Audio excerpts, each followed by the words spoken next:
Hello and welcome back. Today we talk about the 11 mistakes new expats should definitely avoid. My name is Manuel Marcel from Expat Journal, your YouTube channel to master your life and career abroad. In case you're new to this channel, subscribe now so you're always the first to enjoy new content. And now have fun with the video.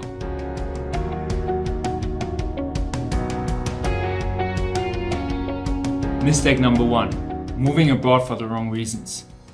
We all have our different reasons for moving abroad, and as we are all different people, that's also good that there are different reasons.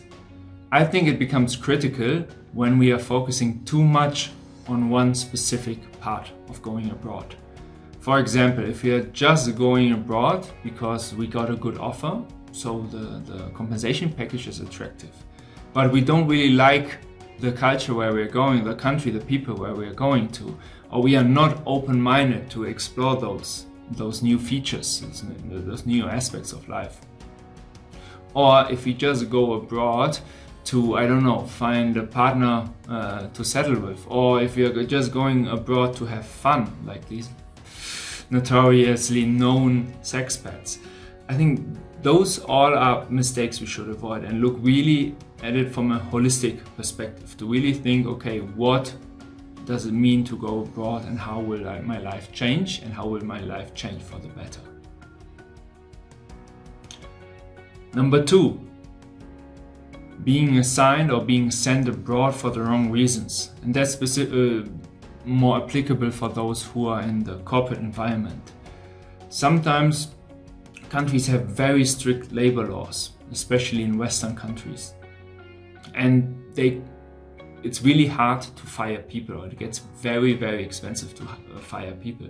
Sometimes managers in very senior positions who are not welcomed, let's say, in their previous position anymore, they are sent abroad into a location that it might be not very attractive, in a new role that it might be not attractive, so that the company really pushes the employee to end the work relationship by themselves, because then they don't have to pay any compensation.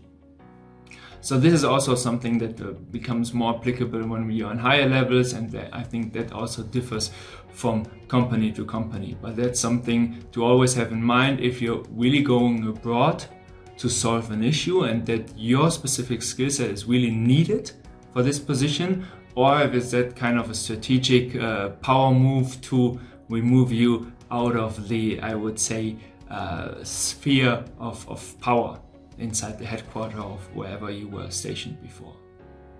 Number 3, intolerance. I think that's a very obvious one. Nevertheless, it makes sense to pinpoint it. Intolerance is bad at home because it makes you very narrow-minded and just complicates your life. But also when you're abroad, especially when you're abroad, you're basically surrounded with people, with behavior, with customs that are very, very different from yours. And that really, really triggers your tolerance. And one thing is just to be very intolerant about it, and then you will not be happy, and most likely you will not be successful abroad. Or you say, okay, things are different. I don't have to like and love everything that's here, but I have to accept it as a whole package. Number 4, not having a growth mindset. Sometimes people being assigned abroad have the wrong impression that it's all about that they, as skillful masters, go abroad to teach the local colleagues and to really show them how things are done.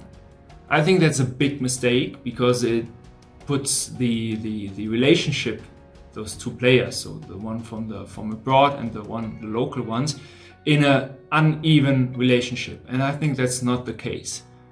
Coming from abroad, coming from the headquarters of wherever, you bring a specific skill set with you, a specific experience, something you can contribute, something you can add value. That's why you're being sent abroad. Doesn't mean that you know everything and you are the guru, the master, and have to show everything, because often we don't know how local customs work, how local business is executed. And there we have to remind ourselves that we are also going abroad as students to learn from those, and then we can take the most out of it, but also offer the most to the local organization, the local colleagues, because then it's more about collaborating on an eye-to-eye level instead of some, I don't know, student-teacher relationship. Number 5, living in the expat bubble. What is the expat bubble? The expat bubble is basically when you move abroad and you just look out and surround yourself with the people, with the culture, with the environment that you are used to back home. Basically, you go in a big city, let's say far away from your home, but then you only go to the restaurants that serve your food. You only hang out with the people from your ethnic background. And this kind of thing, that is the expat bubble, that you really want the same standard of living that you're used to back home. You want to eat the same food, etc., etc. That's the expat bubble. So you're living in your own little microcosmos back from home inside this new country, but you don't really get into contact with this new environment, this new culture, this new people. I think you're missing out on a lot, first of all, but second of all, you don't learn enough to be able to adapt to the local customs and the local way of living life, getting things done, and doing business. Number 6, blaming it all on others. And this is not so much different from back home. Things go wrong in life, and we can always easily point at others and say they are responsible for our situation. They are responsible, the society, the politicians, I don't know, your partner, your colleagues, those people, the locals, whatever. There's always the easiest way to point at others and say, you are responsible for this situation, you are responsible that my life is not as I want it to be. And this is basically giving away ownership of your life, of your tasks, of your responsibilities, give it to someone else. That's a typical, I would say, escape mechanism of your subconsciousness. And we really have to fight this, because especially abroad, there are things that are going wrong and where you are really, really out there by yourself and on your own. I think that's really important, to not kind of get frustrated and say, oh, this country is so bad and things are so inefficient and back home everything is so much better, because it isn't. It just now seems to be better because the grass of the neighbor is always greener, right? What you don't have is more attractive at that moment. So just to be aware of this, and when those thoughts come up, to just be able to recognize them as what they are and not take them as a reality. Number 7, exploiting one's privileges. I've talked about it in a longer video and I will link it here, so I will keep it very short here. Often when we're going abroad, we are showered with special attention and privileges. And it's our responsibility to not exploit those privileges, but to, first of all, see them what they are, privileges, and second of all, use this, I would say, increased influence coming out of those privileges to do something good for the country we are in and give something back. That's all what we can do at this very moment. Number 8, losing the connection to back home. And that's more or less the contrast, the complete opposite to living in the expat bubble. Often it's like when we are going abroad, we are so immersed in the new environment. We experiment, we get to know new people, new environments. We are always, something is really, really going on in our lives.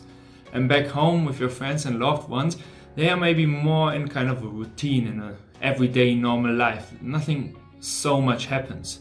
And it's often then we forget about those people back home that are so important. So the base of our life also, which makes it for us possible to go abroad, because we have this base somewhere. And they often then think, okay, we have forgotten about them, or they are not important anymore to us. And that just can happen subconsciously without us even realizing it. So that is something we have to be aware of. And one simple thing is just to schedule regular calls with your family and your loved ones. For example, I read in a book, The 12 Rules of Life, I forgot now the author, that he made a very good example. When I now assume that I will stay abroad for a longer time and I'm coming home, let's say 2 or 3 times a year, and my parents have maybe 15, 20 more years to live, then really the opportunities that I can see my parents till they move on, till they leave this life behind, that are maybe 30 more times, maximum 40. So with that, my responsibility gets clearer to me that I have to really maintain this relationship. I have to call, I have to take this time to make it really a priority by really scheduling it. Because when they are gone, they will be gone forever. Number 9, changing personality, or changing your personality and not being able to connect with your home anymore so much. And I think this is not really a mistake, this is more like a normal consequence out of it. People change in life. Change is inevitable. It's part of life. And when we go abroad, I think we even change more, because we are so much confronted with new experiences which really shape our personality. And often it gets in a direction that we cannot relate so much to the people at home who stayed maybe all the time at home and living a more routine-based life.